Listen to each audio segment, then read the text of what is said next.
Please welcome for the first time to the Mountain Stage, the Mountain Goats. Do every stupid thing that makes you feel alive. Do every stupid thing to try to drive the dark away. Let people call you crazy for the choices that you make. Find limits, pass the limits, jump in front of trains all day and stay alive. Just stay alive. Well, have you always been the Mountain Goats ever since you started? Yes, Even though it's basically you and whoever you've had with you. We, as a trio, we've been firm for I want to say since 2007 now. So it's like we are solidified now. Yeah, that's a long time. But you have been recording. Yes, that's right. Way back into the 90s. And I still, if I show up and play solo, it's still the Mountain Goats. So yeah. And sometimes me and Peter went over to Poland and John couldn't make it, so we were still the Mountain Goats. Yeah. And you started out in California. Now you live in North Carolina. I live in North Carolina. I'm never going to leave. Well, good. Got closer to us. Yeah. But when you started in the early 90s, you were very, very low tech, right? Yes. You were just doing things directly into tell me a about boombox. A lot of people like to say I was in a 4-track. I didn't have a 4-track. My friends all did. That was high tech to me. I recorded into a Panasonic RX FT 500, which was just a dual cassette that you, back in those days, you would, if you wanted to record one cassette to another, you could do that. But it had a condenser mic in it. But the condensing element was broken, so that once it would open up, you could get as loud as you wanted without it trying to squash you. And I just liked the way it sounded. So you did it, I mean, by choice. You could have done something else, right? Sure, yeah. You liked the sound. I liked it. I liked the fact that it's unforgiving if you're tracking live, that you're actually hearing something that actually happened. And that's kind of still important to me. Play with matches if you think you need to play with matches. Seek out the hidden places where the fire burns hot and bright.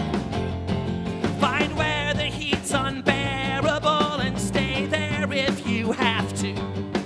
Don't hurt anybody on your way up to the light and stay alive. Just stay alive. The record is great, but live is the deal, right? Yeah, no, that's it's funny. I went to school with a guy who I would guess has been on the show called Ben Harper. Yeah. It was in grade school. We've known each other since way back when. And when he was coming up, and he's had tremendous success, and we were sort of touching base about our growth downtown in Claremont, where we both grew up. And he said a thing that sort of, I mean, he was probably just talking off the top of his head, but he said, you know, as long as it's better live than on the record, you're in the right place. And I thought, I'm a record fiend, so I love records, but I always have felt like if you go see somebody live, you ought to get something extra that the people who get the record can't quite get. You know, it's like you ought to get that little extra measure of blood, you know, and that's what, I mean, that's where I think we live on stage. We make records that we hope are really awesome to people and do good things, but live is where it all comes to life, you know. If there's one thing that I'm not going to do tonight,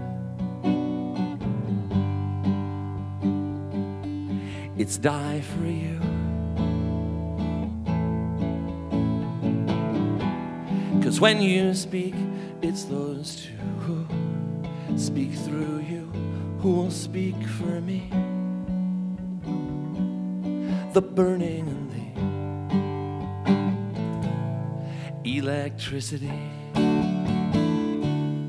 Your songs are so good. Thank you very much. And they're so interesting, and they're mature, and they're. Well, I read that you were a nurse in a psychiatric. I was a psych nurse for a long time in Norwalk. Yeah, because you know, I don't know what the relationship is to your writing, but you've observed the way humans work yourself, I'm sure. Well, and as you get on in years, you find the other side of that. And I was young working with the severely mentally ill, you know, and you sort of soak up some stuff, but as the years are sooner or later going to put you in some tough spaces where you will realize that the distances between you and the hardest off people you've seen are a little shorter than you thought they were, you know, and so that's what this album is kind of about. Is like since 2008 or so, fell into a couple pits that I had to climb out of, you know, and you learn a thing or two about yourself. So. Yeah, I guess I identified with it because it spoke to me. I mean, the whole thing of I'm going to make it through this year if it kills me. Yeah. That's funny. It's obviously got humor, but it's also great observations. Well, here it is, folks. Thank you.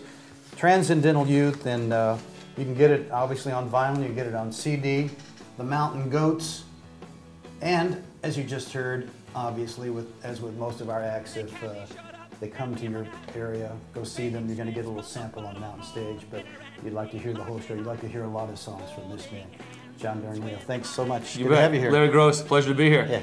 I am gonna make it through this year. if it kills me.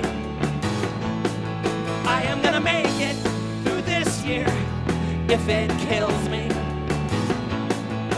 I drove home in the California dusk. I could hear the alcohol inside of me hum. Picture the look on my stepfather's face, ready for the bad things to come. I downshifted as I turned into the driveway. The motor screaming out, it was stuck in second gear. The scene ends.